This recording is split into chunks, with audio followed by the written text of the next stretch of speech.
Ethan Parker was the kind of man everyone envied, a successful millionaire, owner of a real estate empire, and father to a beautiful 6-year-old boy named Leo. But behind the perfect image was a broken heart. Leo was nonverbal. Doctors said he might never speak. Ethan tried every therapist, every program, every method, but nothing worked. His wealth could buy anything, except his son's voice. Every morning, Ethan stopped at a quiet little cafe on his way to work. Same table, same black coffee, same silence. Until one day, something changed. Her name was Maya, a waitress working double shifts to pay for her college tuition.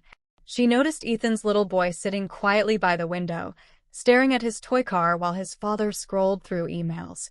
Every day, Leo never spoke, never smiled. But Maya didn't see a nonverbal boy. She saw a child trying to reach out, just in a different way. "Good morning, Leo," she said softly, sliding his plate in front of him. Leo didn't answer, but his eyes flickered with curiosity. The next morning, she did it again. And again. Then one day, she brought something new, a napkin and a pen. "Let's draw, buddy," she said gently. "You don't have to talk. Just show me what you want." For the first time, Leo reached out. He drew a little sun. Days turned into weeks. And every time Ethan came in, he noticed his son was happier, smiling, laughing. But he didn't understand why. One morning, he arrived earlier than usual.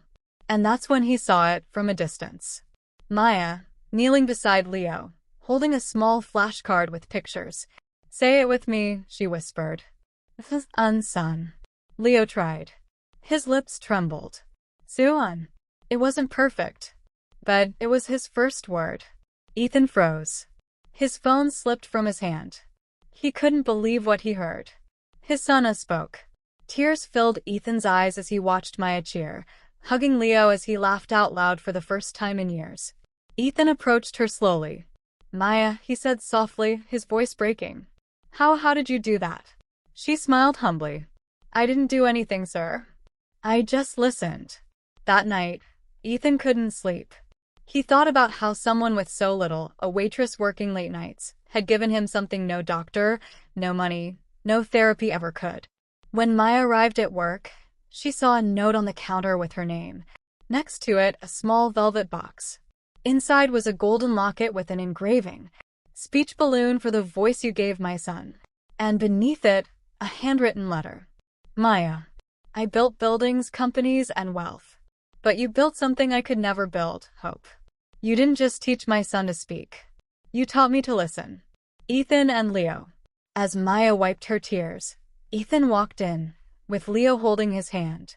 Leo looked up at her, smiled, and whispered, "Hi, Maya." She gasped, her eyes welling up. Ethan smiled proudly, mouthing the words, "Thank you." Sometimes, miracles don't come from wealth, science, or power. They come from kindness. From the quiet voices that remind us, love still speaks louder than anything else. Millionaire single dad discovers waitress helping his nonverbal son. What happens next will melt your heart, red heart.